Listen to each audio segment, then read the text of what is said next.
Hi friends, good morning. It is another hot one. At least it's not 100 degrees like it was last week and 80% humidity. Just trying to show you what's going on in front of the house. Today is the last day of school. It is June 26th. Kids I thought would have already been done, but they're not. Oh, it's coming to the back. So it was nice on Monday. It was like a nice breeze. It wasn't ungodly hot. It's 10 a.m. It's already 85 degrees. And I think it's like 60% humidity, so it feels hotter. But living on an island, it's always humid here. But the humidity with the high heat, it makes for some uncomfortable days. So I spent yesterday morning in the front of the house because the grass has basically encroached into all the planting areas, and it now is taking over and killing lots of my plants. So I was trying to do that, but I have to do it. It's even in here too, and I just weeded all this. I have to do it in small amounts because it's overwhelming for my body. It's really hard to get out because it's so invasive. So the good thing, and I don't want to say it and jinx myself, but the Japanese beetles are not so bad this year. For like the last few years, we were inundated with Japanese beetles. It was really, really bad. But we have not had rain now for quite a while. So April and May were very, very wet, much wetter than normal. And then June has been quite dry. I think we had maybe a few days of rain, but it's been quite dry. So I did actually harvest all of the garlic. That's the rest of it. And I started harvesting some of the red onions because their greens started to flop over, which is an indication that they want to be harvested. Some of them were good size, some of them not so much. So I did plant I seeded some radishes over here to help with the vine borers. I did the homeopathic remedy multiple times. We put a lavender over here hoping to kind of keep things that have a smell to them, to keep things away. Because typically in the plant world, if something has a smell, a fragrance like geranium or marigolds, lavender, sage, rosemary, parsley, mint, typically that keeps a lot of pests away.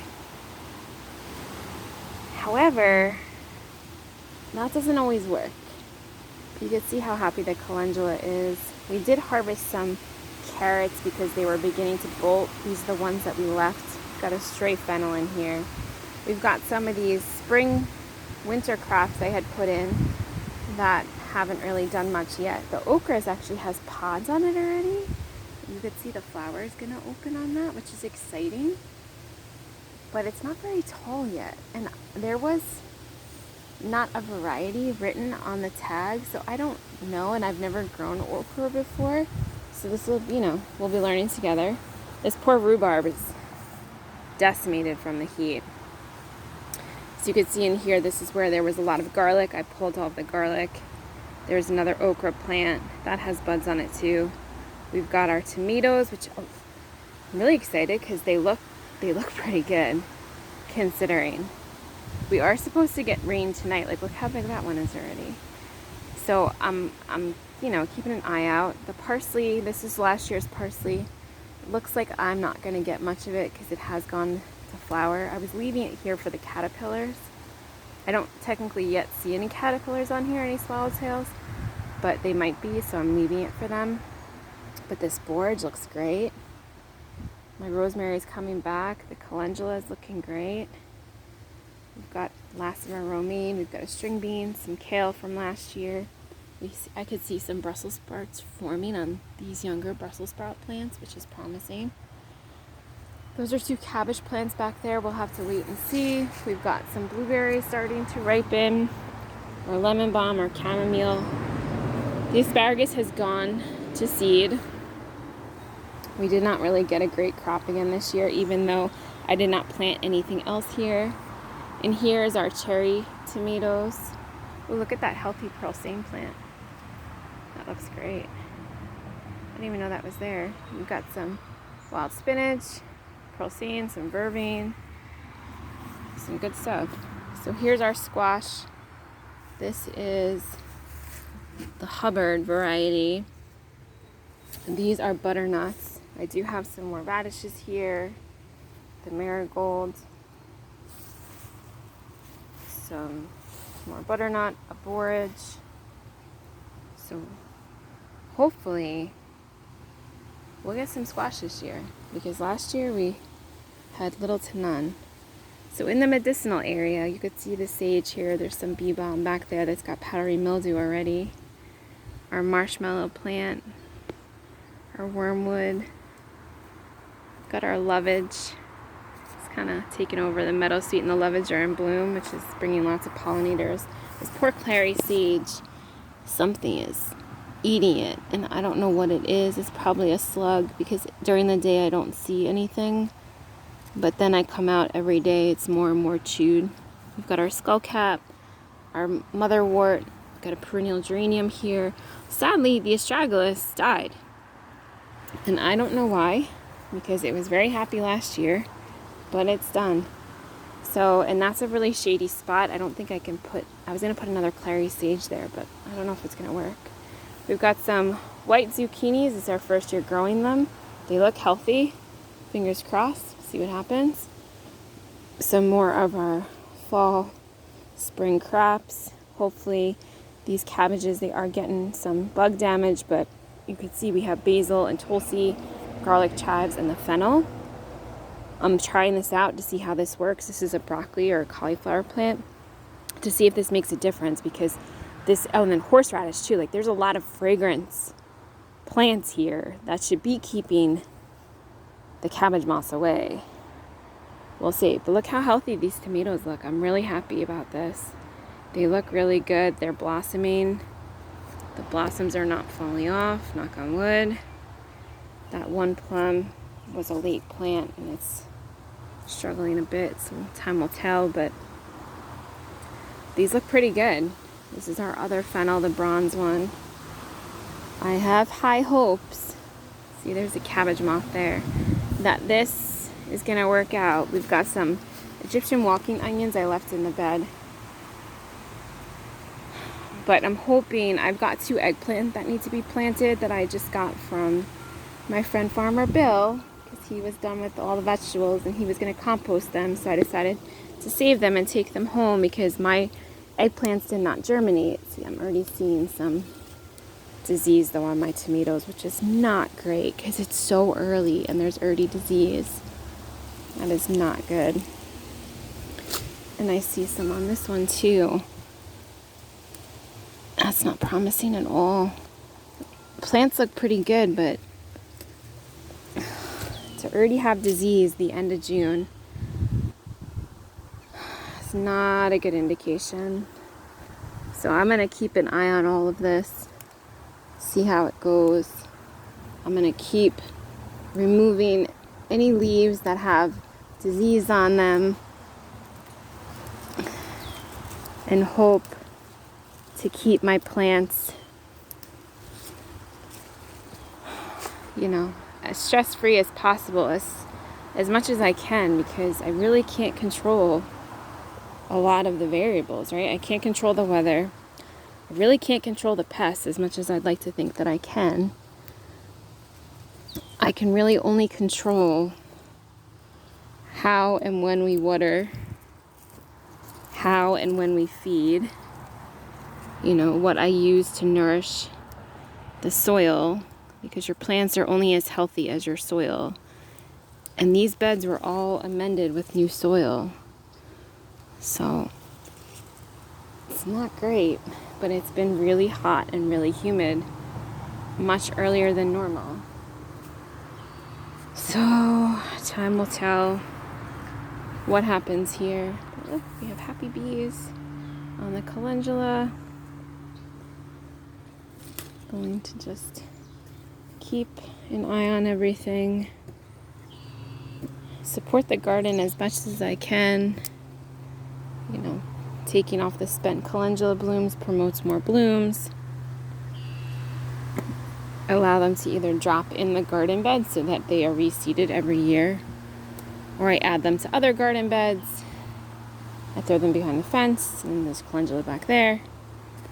And it ensures that I always have seeds coming up somewhere that I can use for medicine, that I can use for beauty.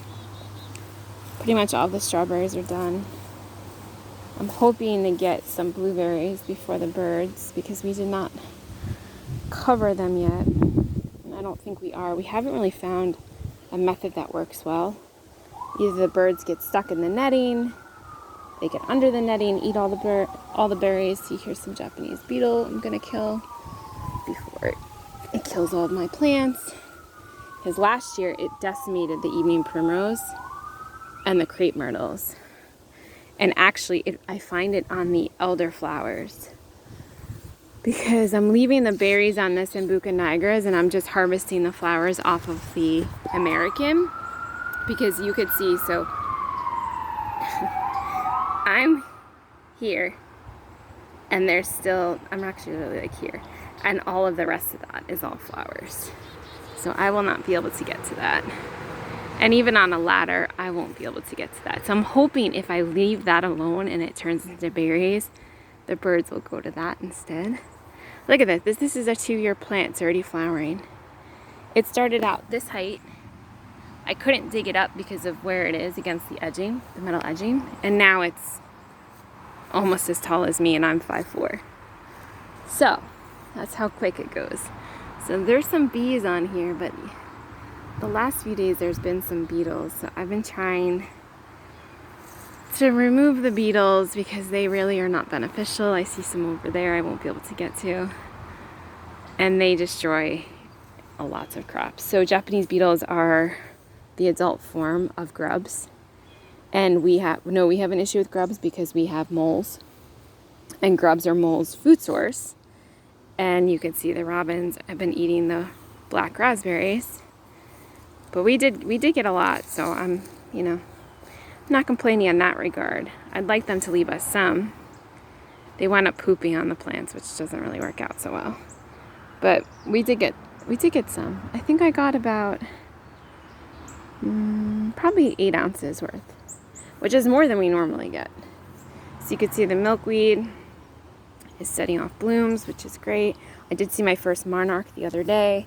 This is the Dyer's chamomile that I took out of the green stalks because it didn't belong there. And I put it in the ground.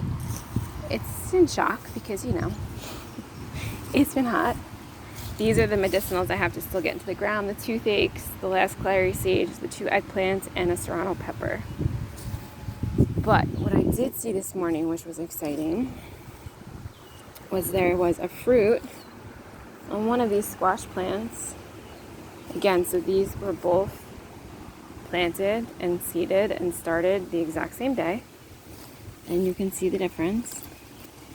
They're 2 different varieties. So one is a yellow squash, one is a green. But come on. Just does not make sense. Same thing here. Yep. Yellow squash, zucchini. Oh no, this is a yellow squash and this is a yellow squash. Huh. Look at the difference. So this has 2 fruits on it. That's exciting. I'm trying not to jinx that because last year we had nothing. So the peppers are filling in nicely. These are watermelons. The green stalks. The peas are kind of coming to the end of their rope, which, does not surprise me because they don't like it when it's hot. So I basically have been giving them just to Bee. She's been eating them. She actually counter surfs on the green stalks to see what she can find. She likes string beans and she likes pea pods. So she's been eating them. We have been spending the afternoon out here,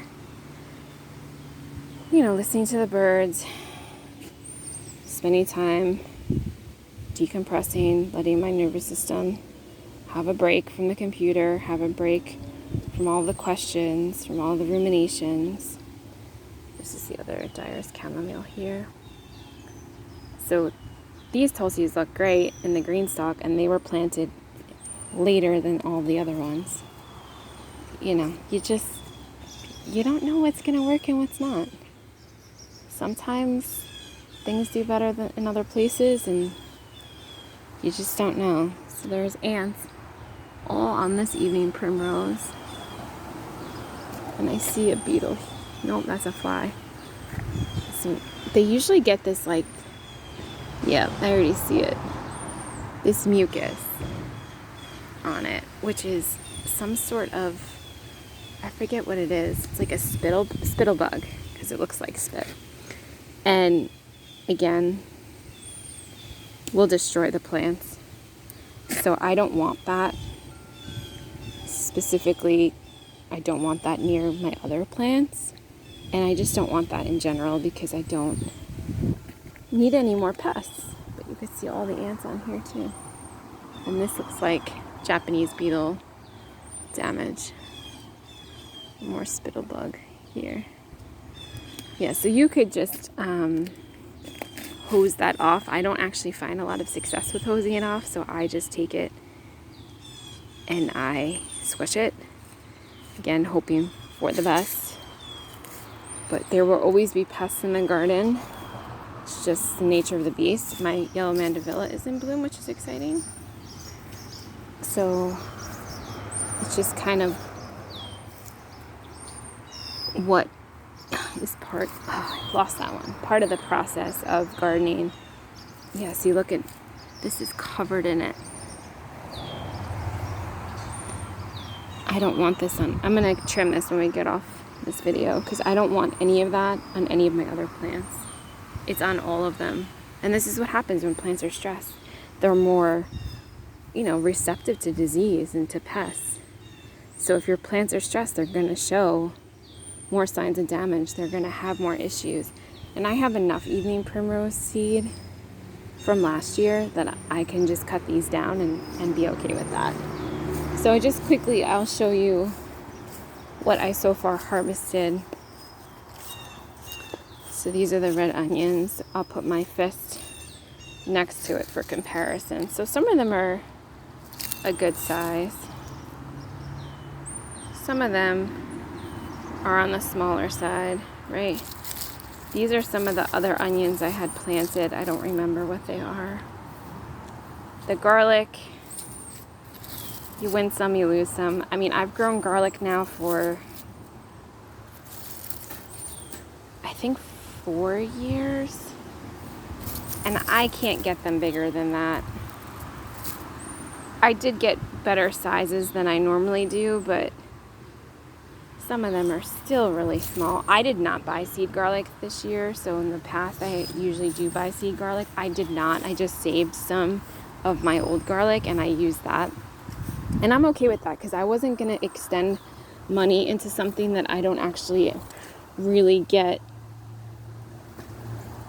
a good harvest from. I did take some of the babies off of these and I replant them. I probably should have showed you that before I just did it. Oh no, here's one here. So here's a little baby. So little bulblet. I take them and I plant them back in the garden bed. But these will have to go into the garage tonight with the rain coming, because I don't want them to get wet. I'm trying to dry them out. These are the last of the peppers that we did plant. I think they're jalapeno and habanadas. My natapenos did not germinate this year, which made me sad, because I really liked those last year. So we just have regular jalapenos this year. But that's it. You guys are caught up in the garden. So not as many pests as last year. Some disease earlier than normal because of the early heat. The pollen was still kind of out yesterday. Actually, it gave me a headache pulling weeds in the front because that hadn't been watered as much. So there was still a lot of pollen lingering. We did get some raspberries. Hopefully we get some blueberries before the birds get it. And hopefully this year we have some squash. Until that, I'll see you guys next time.